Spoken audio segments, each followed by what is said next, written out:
देश के सबसे तेज दिमाग वाले आईएएस अफसरों की क्यों लग रही है बैक। देखिए लवासना का वो सच जो होश उड़ा देगा।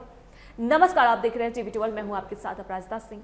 आज हम देश की उस सबसे बड़ी परीक्षा और उसके बाद के एक ऐसे हैरान करने वाले सच का खुलासा करने जा रहे हैं जिसे सुनकर आपकी आंखें फटी की फटी रह जाएगी।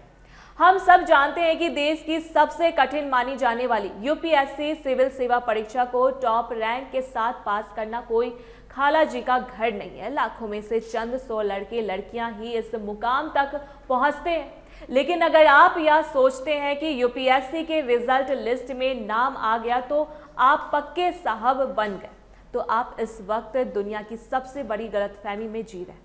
असली अगली परीक्षा तो देश की सबसे वीआईपी जगह यानी मसूरी में बनी लाल बहादुर शास्त्री राष्ट्रीय प्रशासन अकादमी लवासना में कदम रखने के बाद शुरू होती है। वहां की ट्रेनिंग और इम्तिहान का चक्रव्यूह इतना कड़क और खतरनाक होता है कि देश के सबसे तेज तर्रार दिमाग वाले आईएएस प्रोफेशनल्स भी वहां जाकर औंधे मुंह गिर जाते हैं, फेल हो जाते हैं और उनकी बाकायदा बैक लग जाती है।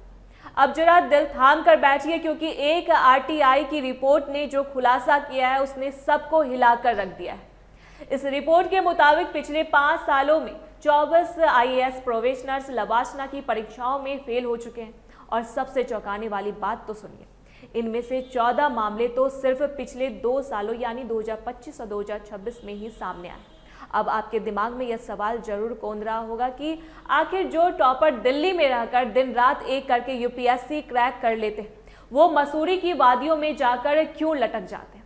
तो इसके पीछे का सबसे बड़ा रोड़ा है लोकल लैंग्वेज टेस्ट का चक्कर। जब इन अफसरों को उनका कैंडर अलॉट होता है तो उन्हें उस राज्य की स्थानीय भाषा सीखनी और उसकी परीक्षा पास करनी अनिवार्य होती है। आप सोचिए, उत्तर भारत के किसी ठेठ हिंदी भाषी लड़के को अगर तेलंगाना या तमिलनाडु कैंडर मिल जाए तो उसे तेलुगु या तमिल सीखनी पड़ेगी।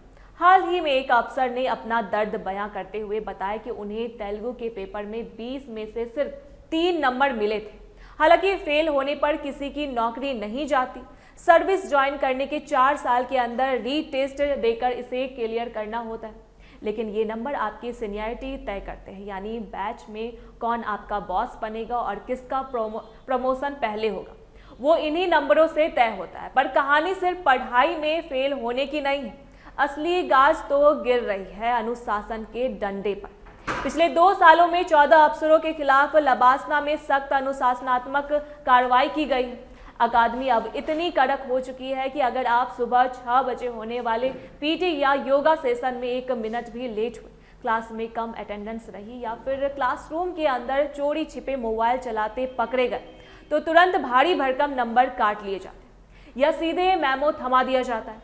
लवासना का साफ मानना है कि देश की कमान संभालने वाले इन भावी राजाओं ने अनुशासन कूट कूट कर भरा होना चाहिए। सुबह की घुड़सवारी से लेकर देश की जमीनी हकीकत दिखाने वाले भारत दर्शन और रात के फॉर्मल डिनर में डाइनिंग एक्टिविटीज सीखने तक एक आईएएस की जिंदगी 2 साल तक पूरी तरह निचोड़ दी जाती है। तो कुल मिलाकर निचोड़ यह है कि आईएएस बनना सिर्फ लाल बत्ती और रुतबे का खेल नहीं, बल्कि मसूरी के इस कड़क चक्रव्यूह से तपकर निकलने का नाम है। ये है लवासना का वो कड़क सच जो बाहर से चमकता जरूर है, लेकिन अंदर पैर रखते ही अच्छों के पसीने छुड़ा देता है। इस पर आपकी क्या राय, अपनी राय कमेंट बॉक्स में जरूर दें। वीडियो को लाइक और चैनल को सब्सक्राइब करना मत भूलिए। मिलते हैं अगली खबर के साथ। धन्यवाद।